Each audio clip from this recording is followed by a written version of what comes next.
नमस्कार विद्यार्थी मित्रांनो, अभ्यास मित्र या यूट्यूब चॅनलवर मी हर्षाली पाटील तुमचं सर्वांचं स्वागत करत आहे. मित्रांनो, आज आपण 8व्या लेक्चरमध्ये पैसा आणि चलन हा पाठ पाहणार आहोत. मनी अँड करन्सी. मित्रांनो, हा पाठ परीक्षेच्या दृष्टीने महत्त्वाचा आहे आणि हा पाठ थोडा मोठा असल्यामुळे आपण याच्या 2 भागांमध्ये व्हिडिओ पाहणार आहोत. तर मित्रांनो, आजच्या पहिल्या भागात आपण पैशाविषयी जाणून घेणार आहोत. त्याविषयी काही बेसिक गोष्टी जाणून घेणार आहोत, ज्यावर प्रश्न विचारले जातात किंवा विचारलेले आहेत. चला तर मित्रांनो, सुरुवात करूया आजच्या या व्हिडिओ लेक्चरला. मित्रांनो, पैशाविषयी जाणून घेण्याआधी आपण पैसा जेव्हा अस्तित्वात नव्हता त्याच्या आधी कशा प्रकारे व्यवहार होत होते हे आपण पाहूया. तर तेव्हा वस्तू विनिमयावर व्यवहार होत होते. म्हणजेच काय, तर एखादी वस्तू आपल्याला घ्यायची असेल तर त्या वस्तूच्या बदल्यात आपण दुसरी वस्तू द्यायची आणि मग ती वस्तू घ्यायची, म्हणजे वस्तू विनिमय.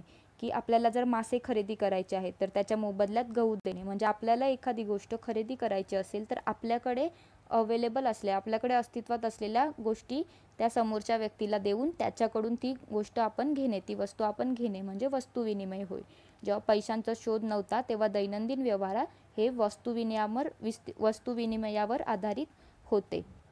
तर मित्रांनो, ही वस्तू विनिमयाची व्याख्या आता तुम्हाला कळाली असेल. तर आता आपण पाहूया की वस्तू विनिमयामध्ये काय अडचणी होत्या, की का पैशांचा शोध लागला, तर ते आपण जाणून घेऊया. तर वस्तू विनिमयातील अडचणी आहेत. त्यामध्ये पहिली अडचण आहे गरजांच्या दुहेरी संयोगाचा अभाव. तर बघा, वस्तू विनिमय काय होतं, तर ती व्यवस्था अशी होती की त्याची मुख्य मर्यादा जी होती ती गरजांच्या दुहेरी संयोगाचा अभाव होती. म्हणजे की एखादा व्यक्ती आहे, त्याच्याकडे जर कापड आहे आणि त्याच्या बदल्यात त्याला तांदूळ हवे असतील तर तो व्यक्तीकडून ते तांदूळ घेणार. पण व्यक्तीकडे तांदूळ ऑलरेडी असतील, त्याच्याकडे असतील, मग त्या व्यक्तीकडून त्याला द्यायला तांदूळ काही प्रॉब्लेम नाही. पण त्याला तो व्यक्ती तांदळाच्या बदल्यात जेव्हा कापड देणार असेल तर ते कापड त्या व्यक्तीला नको असेल, तर मग तिथे एक समस्या निर्माण व्हायची. म्हणून ही एक अडचण होती. तसेच मूल्याच्या सामायिक मापदंडाचा अभाव. आता बघा, वस्तू विनिमय पद्धतीमध्ये काय व्हायचं की एखाद्या वस्तूच्या ऐवजी दुसरी वस्तू दिली असायची. तर समजा एखाद्याला 2 लिटर दूध घ्यायचं असेल, मग त्या 2 लिटर दुधाच्या बदल्यात 2 किलो तांदूळ देणे तर योग्य नाही, किंवा 2 किलो तांदूळ जर घ्यायचे असतील तर त्याच्या बदल्यात 2 लिटर दूध हे देणे योग्य नाही. त्यामुळे ही एक समस्या निर्माण व्हायची की मूल्य आपण नेमके कोणत्या प्रमाणित मापकाने मोजायचे. तिसरी अडचण काय होती, तर वस्तूंचा साठा करण्यातील अडचण. म्हणजे बघा की आपण वस्तू विनिमयाने वस्तू जेव्हा द्यायचो त्यात काही जर नाशवंत पदार्थ असतील की दूध, अंडी, मासे, भाजीपाला, तर या वस्तूंचा साठा तर करून ठेवू शकत नाही आणि भविष्यासाठी आपण उपभोगासाठी वस्तू साठवणे आपल्याला गरजेचे असते. पण नाशवंत वस्तूंचा साठा करणे अवघड होते. म्हणून मग त्या ज्या नाशवंत वस्तू होत्या मग त्या आपण कशा साठवून ठेवणार, यामुळे किंवा जागेची अभाव असायचा की अवजड वस्तू कुठे साठवून ठेवणार. या सगळ्या गोष्टींमुळे हे वस्तू विनिमय थोडं समस्या देणारं होतं. शिवाय विभाज्यतेची अडचण हे एक प्रॉब्लेम, की आपल्याकडे शेळी आहे आणि आपल्याला एखाद्याकडून काहीतरी विकत घ्यायचे, तर मग आपल्याला अर्धे पोते गहू विकत घ्यायचे, तर आपल्याकडे असलेल्या शेळीच्या आपल्याला अर्ध्या पोत्याच्या ऐवजी अर्धी शेळी आपण कापून देऊ शकत नाही. आपण जिवंत जनावर अर्ध्या असं देऊ शकत नाही. तर एखाद्या वस्तूच्या बदल्यात आपण त्याची विभागणी करून कसं देणार. जसे आता आपल्याकडे पैसे आहेत तर आपण 50 पैसे किंवा सुरुवातीला 50 पैसे होते किंवा 25, आपल्याकडे वेगवेगळे विभाज्यतेच्या पैसे आहेत आणि नाणे आहेत, त्यामुळे आपण ते देऊ शकतो. परंतु तेव्हा वस्तूचे विभागणी करून वस्तू देणे हे कठीण होते. शिवाय विलंबित देणी देण्यातील अडचण. विलंबित देणी म्हणजे काय, तर कर्ज देण्यामध्ये तेव्हा अडचण व्हायची. कशी अडचण व्हायची, तर एखाद्या माणसाने आता एखाद्या माणसाकडून काय घेतलं, कर्ज म्हणून एखादा प्राणी वगैरे घेतला किंवा प्राणी सोडाच एखादी भाजीपाला यांसारख्या गोष्टी घेतल्या आणि हे कर्जावर घेतल्या, तर त्याच स्वरूपात आपल्याला ते नंतर देणे अवघड आहे, कारण की त्या नाशवंत वस्तू आहेत. म्हणजे भविष्यात नाशवंत वस्तूंची त्याच स्वरूपात करणे काय होतं, तर परतफेड करणे हे अवघड होते. म्हणून हा एक देखील प्रॉब्लेम तिथे येत होता. तर ह्या वस्तू विनिमयातील अडचणी होत्या. तर मित्रांनो, या वस्तू विनिमयातील अडचणींमुळे पैशाचा शोध लागला. आता पैसा म्हणजे काय हे आपण पाहूया. मनी. ठीक आहे. तर पैशाच्या व्याख्या आहेत. ह्या व्याख्या महत्त्वाच्या आहेत. कोणती व्याख्या कोणी दिली यावर प्रश्न विचारला जाऊ शकतो. तर ते लक्षात ठेवा. प्राध्यापक क्राउथर यांनी कोणती व्याख्या दिली, की जी वस्तू विनिमय माध्यम म्हणून सर्वसाधारणपणे स्वीकार्य असते आणि त्याचबरोबर जी वस्तू मूल्यमापनाचे व मूल्यसंचयनाचे कार्य करते अशी कोणतीही वस्तू म्हणजे पैसा. तर पैसा म्हणजे काय की सगळीकडे स्वीकार्य असते, एखादी वस्तू जी विनिमय माध्यम म्हणून सगळीकडे स्वीकार्य असते, म्हणजे खरेदी विक्रीसाठी सगळीकडे वापरली जाते, शिवाय त्यातून मूल्यमापन करणे योग्य ठरते आणि मूल्य संचयनाचे कार्य ते करते अशी कोणतीही वस्तू म्हणजे पैसा होय. आणि प्राध्यापक वॉकर यांनी काय व्याख्या दिली तर पैशाची कार्य करतो तो पैसा, जो पैशाची कार्य करतो तो काय असतो, पैसा असतो. पैशाची कार्य कोणती ते आपण पुढे पाहणार आहोत. त्यामुळे ही दोन व्याख्या लक्षात ठेवा, प्राध्यापक क्राउथर आणि प्राध्यापक वॉकर यांनी दिलेल्या. तर मित्रांनो, आता आपण पैशाची उत्क्रांती कशी झाली, पैसा अस्तित्वात कसा आला हे आपण पाहूया. तर तेव्हा काळाची गरज होती पैसा अस्तित्वात येणे, कारण वस्तू विनिमयाच्या आधारावर व्यवहार करणे अवघड होते. आपण त्याच्या अडचणी पाहिल्या आहेत. त्यामुळे आता आपण पैशाची उत्क्रांती नेमकी कशी झाली हे पाहूया. या उत्क्रांतीमध्ये तुम्हाला 8 टप्पे दिसतील. म्हणजे सुरुवातीला पशु पैसा होता, वस्तू पैसा, नंतर धातू पैसा, धातूची नाणी, कागदी पैसा, पत पैसा, प्लास्टिक पैसा आणि इलेक्ट्रॉनिक पैसा. तर हे टप्प्याटप्प्याने हे पैसे येत गेले. तर मित्रांनो, यात आपण आता एक एक सुरुवातीपासून पाहणार आहोत. परंतु एक लक्षात ठेवा की एक पैशाचा काहीतरी जी पहिला आहे त्यामध्ये काहीतरी कमी जाणवत होती, म्हणून पुढचा पैसा आला. अशा गोष्टीने हे टप्पे होत गेले. आणि ही जे पैशाची उत्क्रांतीचे टप्पे आहेत हेच पैशाचे प्रकार देखील आहेत. आता पशु पैसा. तर बघा, इतिहासात म्हणजे पूर्व काळामध्ये जेव्हा देवाणघेवाणीचे माध्यम काय होते तर पशु पैसा होता. म्हणजे काय तर गायी, शेळ्या, मेंढ्या पूर्वी जे पशुपालन केले जात होते, तर वस्तू घेण्यासाठी किंवा वस्तू विनिमयामध्ये ते प्राण्यांचा वापर करत होते. तर मग हा वस्तू पैसा अस्तित्वात होता. परंतु आपण पाहिलं की विभागणी कठीण होती. म्हणजे आपल्याला एखाद्या पोतं गहू घ्यायचा, अर्ध पोतं गहू घ्यायचं असेल तर आपण अर्धी शेळी कापून देऊ शकत नाही. तर या अडचणीमुळे काय झालं तर पुढे जाऊन वस्तू पैसा अस्तित्वात आला. तर वस्तू पैसा म्हणजे काय तर आपण मगाशीच पाहिले की एखादी वस्तूच्या ऐवजात दुसरी वस्तू देणे. म्हणजे प्राण्यांची कातडी त्या काळात वापरली जायची, किंवा धान्य, शिंपले, पिसे, हस्तिदंत किंवा मीठ, दगड किंवा दुर्मिळ वस्तू हे विनिमयाचे तेव्हा माध्यम म्हणून वापरले जात होते. परंतु या वस्तूंचा साठा करण्याच्या अडचणींमुळे तेव्हा काय झालं, धातू पैसा अस्तित्वात आला. म्हणजे वस्तूंचा साठा करणे कठीण होते, म्हणून मग धातू पैसा अस्तित्वात आला. आता धातू पैसा म्हणजे कसा, तर तेव्हा काय होतं की सोने, चांदी, तांबे, ॲल्युमिनियम, निकेल यांसारखे जे धातू होते ना, यांचा वापर तेव्हा केला जात होता धातू पैसा तयार करण्यासाठी. परंतु मौल्यवान धातू व धातूंच्या तुकड्यातील समानता, सोने, चांदी हे मौल्यवान धातू आहेत आणि याच्या तुकड्यातील समानता, कारण की धातू पैसा म्हणजे तेव्हा काही एक विशिष्ट आकार नव्हता, ते धातूंचे तुकडे दिले जात होते. मग त्यात समानता असमानता निर्माण व्हायची. मग या अभावामुळे तेव्हा काय केलं तर धातूंच्या नाण्यांचा शोध लावला गेला. एक विशिष्ट अशा नाण्यांचा शोध लावला गेला. मग तुम्हाला माहिती असेल की पूर्वीच्या काळात जे राजे होते, आपण अशोकाची नाणी वगैरे पाहतो, तर पूर्वीच्या काळातले जे राजे होते त्यांची मुद्रा असलेली नाणी पहिला बनवत असत.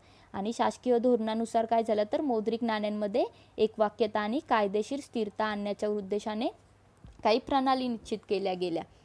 मग त्यामध्ये प्रमाणित नाणी होती आणि गौण नाणी होती. प्रमाणित नाणी कोणती तर ज्यांचे दर्शनी मूल्य आणि आंतरिक मूल्य सारखे असते. म्हणजे सोने, चांदी इत्यादी धातूंपासून त्या बनवलेल्या असतात. आणि तुम्हाला माहिती असेल की ब्रिटिश कालखंडामध्ये ही प्रमाणित नाणी वापरली जात होती. शिवाय गौण नाणी हा दुसरा त्यातला प्रकार होता. तर गौण नाणी कोणती की जी सोने, चांदी सोडून इतर जे ॲल्युमिनियम, निकेल यांसारख्या कमी दर्जाच्या धातूनेही बनवलेली होती. आणि ही गौण नाणी ही तुलनेने कमी रकमेच्या व्यवहारांमध्ये वापरली जायची, कारण सोने चांदीचे मूल्य जास्त असते. ती प्रमाणित नाणी जास्त महत्त्वाची होती आणि गौण नाणी त्यापेक्षा कमी मूल्याची होती.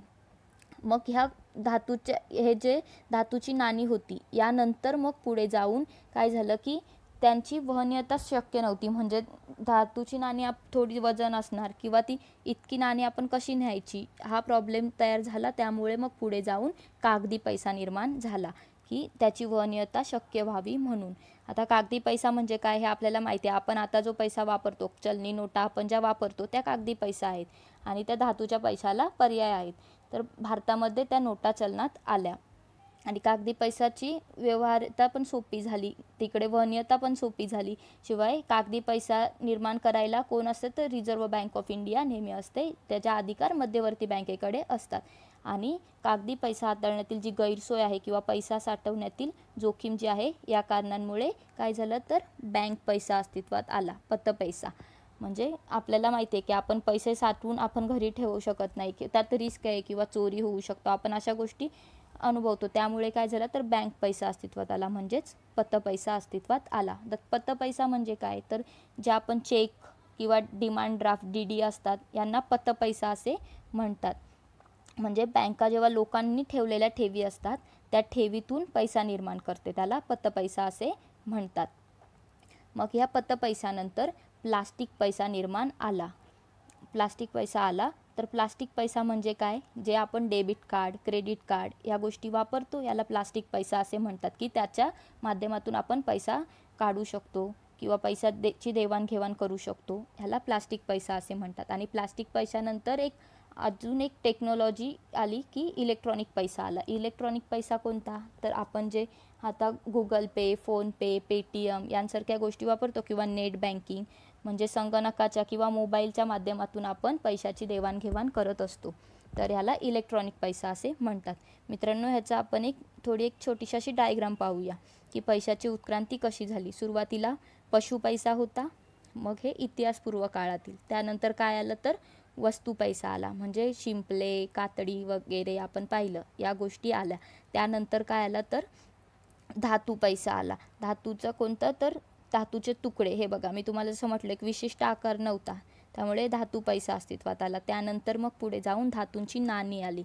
धातूंच्या नाण्यानंतर कागदी पैसा जो आज आपण वापरतो, या आपल्या चलनी नोटा अस्तित्वात आल्या. आणि पुढे जाऊन मग पत पैसा म्हणजेच चेक, डिमांड ड्राफ्ट यांसारख्या गोष्टी आल्या. आणि पत पैशानंतर आला ते प्लास्टिक पैसा, क्रेडिट कार्ड, डेबिट कार्ड हा प्लास्टिक पैसा झाला. आणि त्यानंतर सद्यस्थिती म्हणजे आता आपण पैसा, इलेक्ट्रॉनिक पैसा वापरतो, त्यात भीम ॲप वगैरे वापरतो. तर अशा प्रकारे मित्रांनो पशु पैसापासून ते इलेक्ट्रॉनिक पैशापर्यंत पैशाची उत्क्रांती झालेली आहे.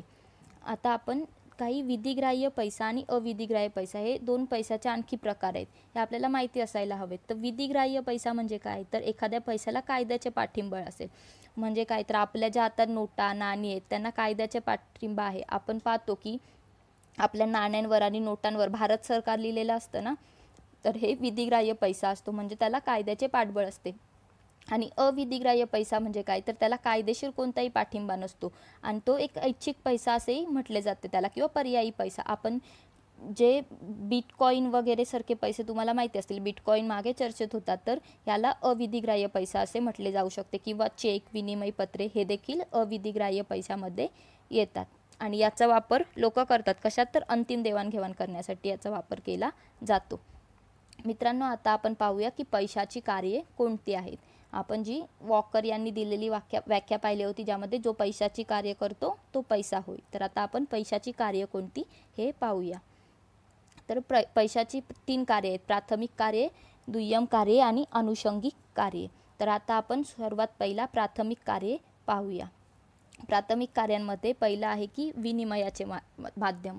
म्हणजे आपण पाहिलं आधी की वस्तू विनिमय व्हायचा, त्यानंतर जेव्हा पैसा आला तेव्हा पैशाचे कार्य कोणते होते, विनिमयाचे माध्यम म्हणजे खरेदी विक्रीसाठी पैसा वापरला जातो, सिंपल. नंतर दुसरे कार्य कोणते प्राथमिक कार्यातले की मूल्यमापनाचे साधन किंवा हिशोबाचे परिमाण. म्हणजे बघा की आपल्याकडे जर पैसा असेल तर आपण त्याचे मोजमाप करू शकतो आणि वस्तूंच्या किमतींची आपल्याला तुलना करता येते. तुलना म्हणजेच काय, एखादी 50 रुपयाची वस्तू असेल किंवा एखादी 25 रुपयाची वस्तू असेल, आपल्याला तुलना करणे सोपे होते. आणि विविध चलनांमुळे काय होते तर विविध देशातील वस्तूंचे मूल्य आपल्याला त्याने व्यक्त करता येते. जसे की भारतातील रुपया आहे किंवा अमेरिकेत डॉलर आहे, युनायटेड किंगडमचे पोंड आहे, जपानचे येन आहे. हे मूल्यमापन आपल्याला या आधारे करता येते आणि हिशोब देखील लावता येतो. तर हे दुसरे कार्य झाले. आता आपण पाहूया दुय्यम कार्य कोणती. दुय्यम कार्यामध्ये पहिलं कार्य आहे विलंबित देणी देण्याचे साधन. विलंबित देणी म्हणजे आपण मगाशीच पाहिलं की कर्ज. तर पैशामुळे आपल्याला काय होतं तर कर्ज देणे सोपे होते, म्हणजे धान्य, गुरे या स्वरूपातील कर्ज जे आपल्याला आधी देणे अवघड होते, पण आता काय तर पैसा आहे तर त्यामुळे आपल्याला हे कर्ज देणे किंवा कर्ज घेणे सोपे जाते आणि ही समस्या पैशाने आता सोडवलेली आहे. नंतर दुसरे कोणते कार्य आहे तर मूल्य संचयनाचे साधन. मूल्य संचयन म्हणजे काय तर बचत. जेव्हा पैसा काय करत असतो, मूल्य संचयन करत असतो, म्हणजे आपल्याला भविष्यामध्ये पैसा कामी येतो. आपल्याला भविष्यात एखादी गोष्ट उपभोगासाठी घ्यायची असेल किंवा कोणत्याही गरजेची पूर्तता करायची असेल तर भविष्यात आपल्याला पैसा वापरला जाऊ शकतो. आणि हे कशामुळे शक्य होते तर बचतीमुळे शक्य होते. मित्रांनो, अजून एक लक्षात ठेवा की लॉर्ड JM केन्स यांच्या मते पैसा वर्तमान काळ व भविष्य काळ यांच्यातील दुवा आहे. हे एक महत्त्वाचं वाक्य आहे, हे तुम्ही लक्षात ठेवा. कोणाच्या? तर जे.एम. केन्स यांच्या मते पैसा वर्तमान काळ व भविष्य काळ यांच्यातील दुवा आहे. नंतर दुय्यम कार्यातलं तिसरं कार्य कोणतं आहे? तर मूल्य हस्तांतरणाचे साधन. म्हणजे कोणतं? खरेदी विक्री.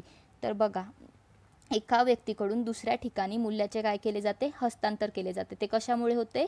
तर पैशामुळे हे शक्य होते. म्हणजे एखादी मालमत्ता असेल, इमारत वगैरे अशा गोष्टी ज्या असतात, तर ह्या पैशाचे किंवा दुकान, शेतजमीन या आपल्याला एका ठिकाणाहून दुसऱ्या ठिकाणी खरेदी विक्री करता येते. कशामुळे? तर पैशामुळे करता येते. आता मित्रांनो, आपण याची आनुषंगिक कार्ये पाहूया. तर यामध्ये पहिलं कोणतं आहे? तर राष्ट्रीय उत्पन्नाचे मापन. मित्रांनो, एक लक्षात ठेवा की आधुनिक काळामध्ये पैसा प्रत्येक आर्थिक व्यवहारात महत्त्वाची भूमिका व्यक्त करतो, असे प्राध्यापक किनले यांनी म्हटले होते. हे देखील एक महत्त्वाचे आहे. कोणी काय म्हटले याच्यावर देखील आपल्याला विधानं देऊन योग्य की अयोग्य हे प्रश्न विचारले जाऊ शकतात. त्यामुळे प्राध्यापक किनले यांचं असं मत होतं की आधुनिक काळामध्ये पैसा प्रत्येक आर्थिक व्यवहारात महत्त्वाची भूमिका पार पाडतो. तर आनुषंगिक कार्यामधलं पहिलं कार्य कोणतं आहे? की राष्ट्रीय उत्पन्नाचे मापन. आता आपल्याला माहिती आहे, आपण राष्ट्रीय उत्पन्नापाठ पाहिला, तर राष्ट्रीय उत्पन्नाचे मापन हे कशात केले जाते? तर पैशाच्या स्वरूपात केले जाते. आणि राष्ट्रीय उत्पन्नाचे वितरण कशात होते? तर मौद्रिक मोबदल्याच्या स्वरूपात, म्हणजे खंड, वेतन, व्याज, नफा इत्यादींच्या स्वरूपात होते. नंतर आहे पतपैशाचा आधार. पतपैसा म्हणजे काय? मी तुम्हाला सांगितलं की बँकांमध्ये निर्माण केलेला, आपल्या ठेवींमधून निर्माण केलेला पैसा म्हणजे पतपैसा होय. तर व्यापारी बँका ज्या प्राथमिक ठेवींच्या आधारावरती पतपैसा निर्माण करतात आणि पैसा हा पतनिर्मितीसाठी रोखतेचा आधार आहे. नंतर तिसरं कार्य कोणतं आहे? की संपत्तीचे रोखतेत रूपांतरण. म्हणजे बघा, पैसा ही लिक्विडिटी ॲसेट आहे, म्हणजे सगळ्यात मोठी तरल संपत्ती पैसा असतो. तर कोणत्याही मालमत्तेमध्ये जर रूपांतरित करताना आपल्याला पैसा कामी पडतो. म्हणजे आपण एखादं सोनं आपण विकत घेतलं, तर पैशाचं आपण सोन्यात रूपांतर केले आणि तेच सोने आपण पुन्हा जर विकले, तर त्याचे आपल्याला पैसे मिळतात आणि त्या पैशातून आपण पुन्हा सरकारी कर्जरोखे आपण खरेदी करू शकतो. म्हणजे पैशाचे संपत्तीमध्ये रूपांतरण करता येते आणि त्या संपत्तीचे पैशात देखील रूपांतरण करता येते. शिवाय चौथं कार्य कोणतं आहे? तर स्थूल आर्थिक चलांचे मापन. म्हणजे GNP, एकूण बचत, गुंतवणूक या गोष्टी आपण कशाने मोजतो? तर पैशाच्या आधारावरती मोजतो. म्हणजेच मौद्रिक चलनाच्या रूपात आपण मोजतो. हे कशामुळे शक्य झाले? तर पैशामुळे शक्य झाले. आणि पैशामुळे शासकीय कर आकारणी आणि अर्थसंकल्प बांधणी करणे देखील काय होते? तर सोयीचे होते. आता मित्रांनो, आपण काळा पैसा ही गोष्ट पाहूया. ही संकल्पना सर्वांनाच माहिती आहे, तरी देखील आपण थोडंफार याच्याविषयी जाणून घेऊया. की उत्पन्नावरील कर न भरण्याने काय होतो? तर काळा पैसा निर्माण होत असतो. कधी? जेव्हा आपण आपलं जे उत्पन्न आहे त्याच्यावरचा आपण कर भरत नाही, तो कर आपल्याकडे शिल्लक राहतो, आपण तो न भरल्यामुळे त्याचे आपल्याकडे साठवणूक होत जाते आणि त्यातून काळा पैसा निर्माण होत असतो. आणि काळ्या पैशामुळे काय होतं? तर भ्रष्टाचार, लाच, काळा बाजार, साठवणूक यांमध्ये काय होत राहते? वाढ होत राहते. हे कायदेशीर किंवा बघा, हा काळा पैसा जो आहे तो कायदेशीर, बेकायदेशीर पद्धतीने किंवा कर चुकवेगिरी करून मिळवला जातो आणि याच्यामुळे भ्रष्टाचार, लाच, काळा बाजार, साठवणूक यांमध्ये काय होते? तर वाढ होते. आणि या काळ्या पैशामुळेच या बेकायदेशीर घडामोडींना चालना मिळत राहते. आणि यामुळे काय होते? तर जे आर्थिक विकास आहे त्यामध्ये अनेक अडथळे निर्माण होत असतात आणि काळ्या पैशामुळे आर्थिक, सामाजिक आणि राजकीय अस्थिरता निर्माण होत असते. म्हणजे बघा, देशात काळ्या पैशामुळे ही आर्थिक, सामाजिक आणि राजकीय अस्थिरता निर्माण होऊ शकते. शिवाय जे काळ्या पैशांवरती जे नियंत्रण आणणाऱ्या गोष्टी आहेत किंवा काळ्या पैशावरती कशा प्रकारे नियंत्रण आणू शकतो, यामध्ये विमुद्रीकरण हा एक महत्त्वाचा पर्याय आहे. तर अनेक देशांमध्ये जागतिक स्तरावरती अनेक राष्ट्रांनी विमुद्रीकरण केलेलं आहे. आपल्या इथे देखील विमुद्रीकरण केलं गेलं आहे, ज्यामध्ये आपण 500 आणि 1000च्या नोटा बदलल्या होत्या. यामुळे काय होतं आहे? तुम्हाला माहिती आहे की एखाद्या माणसाने साठवून ठेवलेला पैसा जर तो बेकायदेशीर असेल, तर जेव्हा विमुद्रीकरण अचानक केल्यास त्यांना तो पैसा नवीन नोटा घ्यायला लागतात. त्यामुळे त्यांना आधीचा पैसा बँकांमध्ये जाऊन एक्सचेंज करावा लागतो आणि मग तेव्हा त्यांना ते कायदेशीररित्या पैशाचा पुरावा द्यावा लागतो आणि तिथं काळा पैसा पकडला जातो. त्यामुळे विमुद्रीकरण हा एक काळा पैशांवर नियंत्रण आणण्यासाठी पर्याय आहे. तर मित्रांनो, आता आपण पैशाचे काही गुणधर्म आहेत ते पाहूया. तर पैशाचे गुणधर्म कोणते कोणते आहेत? पहिला आहे सार्वत्रिक स्वीकार्यता. सार्वत्रिक स्वीकार्यता म्हणजे काय, की पैसा सगळीकडे स्वीकार्य असतो, की विनिमयाचे माध्यम म्हणून पैसा सगळीकडे वापरला जातो. शिवाय दुसरं कोणतं आहे, विभाज्यता. विभाज्यतामध्ये काय येतं, की आपण पहिला पाहिलं की शेळी आपण अर्धी कापून देऊ शकत नाही, परंतु पैशाच्या छोट्या छोट्या मूल्यांमध्ये विभाजन करणे सोपे आहे. छोट्या व्यवहारांमध्ये आपण पैशाचे विभाजन करू शकतो. पुढचा गुणधर्म आहे टिकाऊपणा. टिकाऊपणा म्हणजे काय, तर पैसा हा टिकाऊ असतो. आपल्या ज्या चलनी नोटा आहेत किंवा नाणे आहेत ते आपण दीर्घ काळामध्ये पुन्हा पुन्हा वापरू शकतो. म्हणजेच पैसा हा टिकाऊपणा हा गुणधर्म दाखवतो. नंतर आहे की सुज्ञेयता. सुज्ञेयता म्हणजे काय, की आपली फसवणूक होऊ शकत नाही. आपल्याला पैसा ओळखता येतो. जेव्हा देवाणघेवाण करतो तेव्हा आपली समोरच्या व्यक्तीकडून आपल्याला ती संदिग्धता टाळता येते. पुढचा गुणधर्म जो आहे तो आहे की वहनीयता. म्हणजे पैसा एका ठिकाणाहून दुसऱ्या ठिकाणी सहज रीतीने आपण वाहून नेऊ शकतो. उदाहरणार्थ आपल्या चलनी नोटा. नंतरचा जो गुणधर्म आहे तो आहे एकजिन्सीपणा, की ते एखाद्या विशिष्ट परिमाणाचे पैसे गुणवैशिष्ट्यामुळे एकजिन्सी दिसतात. जसे की 2000च्या नोटा असतील, 500च्या नोटा असतील किंवा अगदी 1 रुपयाचा कॉईन जरी असेल तर ते त्यांच्या एखाद्या विशिष्ट गुणवैशिष्ट्यामुळे ते सेम दिसत असतात. त्यामुळे त्यामध्ये अडचण निर्माण होत नाही आणि हा एक गुणधर्म आहे. शिवाय स्थिरता हा शेवटचा गुणधर्म आहे, की पैशाला स्थिर मौद्रिक मूल्य आहे. ते वस्तू आणि सेवाचे विनिमय मूल्य म्हणून मोजण्यासाठी वापरले जाते. या वस्तूंची देवाणघेवाण भविष्यातील कशानुसार होते, तर गरजांनुसार केली जाते. मित्रांनो, हे सर्व पैशांचे गुणधर्म आहेत. यावर प्रश्न आला तर आपल्याला त्याचं उत्तर देणं सोपं आहे. हे अगदी सोपे गुणधर्म आहेत, तरी देखील हे शब्द कठीण असल्यामुळे आपल्याला प्रॉब्लेम निर्माण होऊ शकतो. म्हणून आपण हे गुणधर्म देखील पाहिलेले आहेत, ते तुम्ही लक्षात ठेवा. तर मित्रांनो, आजचा लेक्चर इथेच संपलेला आहे. आपण उद्या पुढचा भाग 2 पाहणार आहोत. त्यामध्ये आपण चलनाविषयी जाणून घेणार आहोत. तर मित्रांनो, व्हिडिओ आवडला असेल तर लाईक, शेअर आणि सबस्क्राईब करा. धन्यवाद.